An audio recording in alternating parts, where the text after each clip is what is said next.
Good morning, class. Welcome back to Grade 4 Maths. How are you all doing today? So we have been learning about division. Today we'll see more about divisibility of numbers. So first look at this question given here. 18 divided by 2. You have to find out 18 divided by 2. What is 18 divided by 2? How much is the quotient? We know 2 9s are 18. So how many 2's will go in 18? 2 9s are 18. So the quotient will be, or 18 divided by 2 is equal to 9. So the quotient here is 9 and the remainder is 0. 18 can be divided completely by 2, right? Why? Because 2 is one of the factors of 18. Clear? 18 is equal to 2 into 9, and 18 can have other factors as well, but why we were able to divide 18 completely by 2? Because 2 is one of the factors of 18. Clear?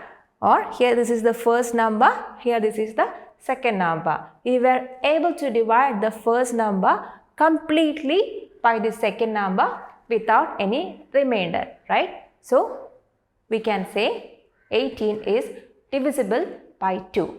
Clear? Now, in general, we can say a number is divisible by another number if the second number is a factor of the first number, or a number is divisible by another number if the second number can divide the first number completely without any remainder. Clear? Now, let's see another example. Find whether 21 is divisible by 3 or not. So, how would we find out that? Our question is to find out 21 divided by 3. And we know 3 7s are 21. So, how many 3's will go in 21? 7 3's will go in 21. So, the quotient here will be 7 and there is no remainder. The remainder is 0 because the division is complete. So, we can say 21 is divisible by 3. Look at this example now. Find whether 24 is divisible by 5. So, how would you do that? 24 divided by 5. How many 5's will go in 24? You know, 5 4's are 20, 5 5's are 25.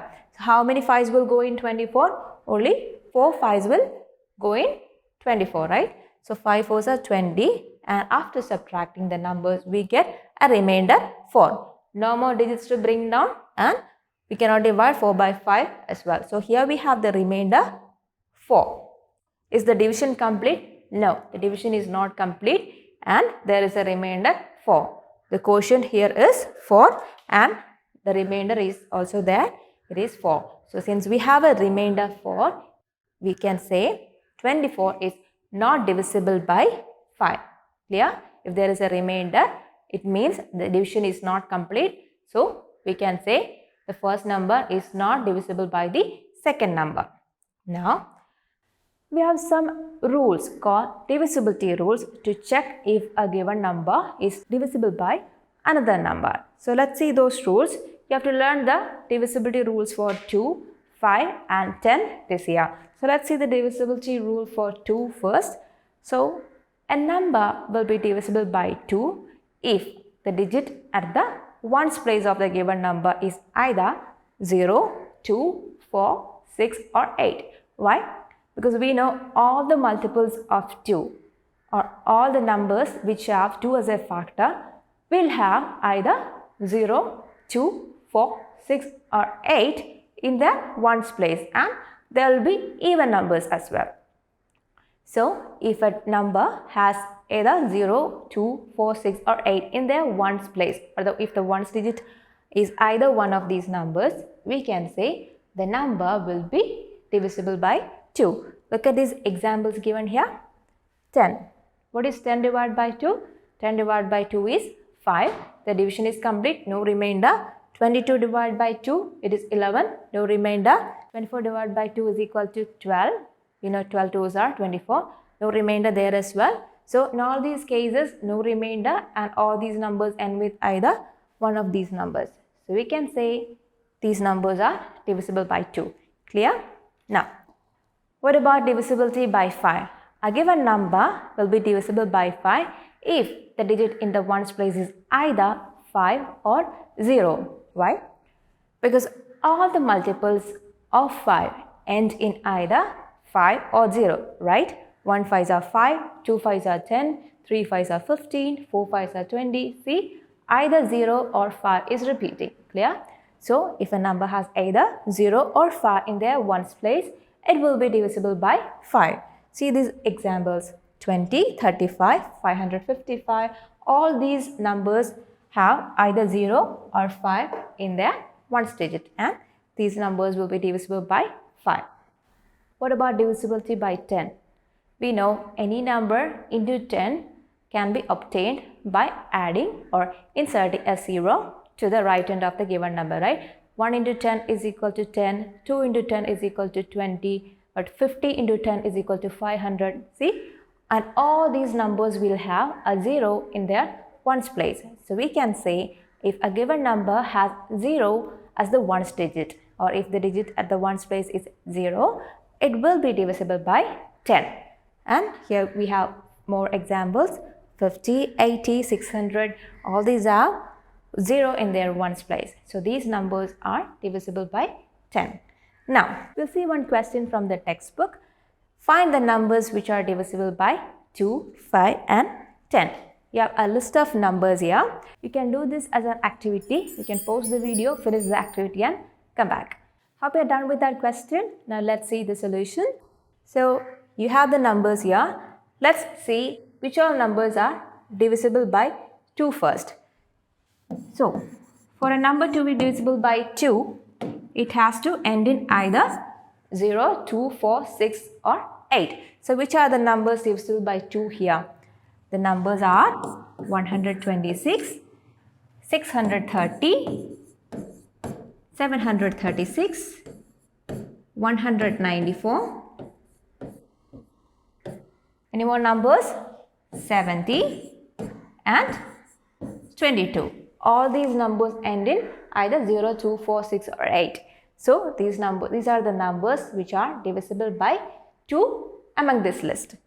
So let's see the divisibility by 5 now. Which are the numbers which are divisible by 5 here?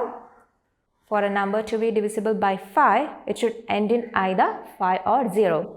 So with that in mind, let's see the numbers which are divisible by 5. 145. It has a ones digit 5, so it will be divisible by 5. What about 235? Yes, 235. Now 630. It has a ones digit 0, so it will be divisible by 5. Now 125. Any more numbers? 165 and 70.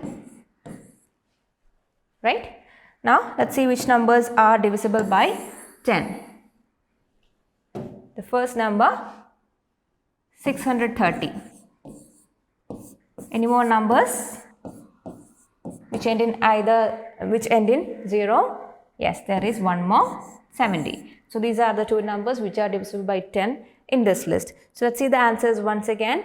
Numbers divisible by 2 are 126, 630, 736, 194, 70 and 22. Numbers divisible by 5 are 145, 235, 630, 125, 165 and 17. And numbers divisible by 10 are 630 and 70. You can see some numbers are divisible by both 2 and 5 and 10. Either 2 and 5 or 2 and 10. Why? Because if the number ends in either 0, 2, 4, 6 or 8, it will be divisible by 2. And for 5 also there are some numbers that end in 0. So that numbers will also be divisible by 2. So that's why we have some common numbers here. Now I hope you are clear with this and your answer was correct. Now as an activity for the day, you have to go through the topic divisibility and divisibility rules in page number 74 and 75 of your textbook. Then you have to move on to exercise 5.5. You have to solve the question numbers 1, 2, 3, 4 and 5. The question numbers 1 to 5. Then below that you can see the headings Speed Maths and Fun with Maths. Go through those questions as well and do accordingly. So that's all for today. We'll meet in the next class. Until then, bye.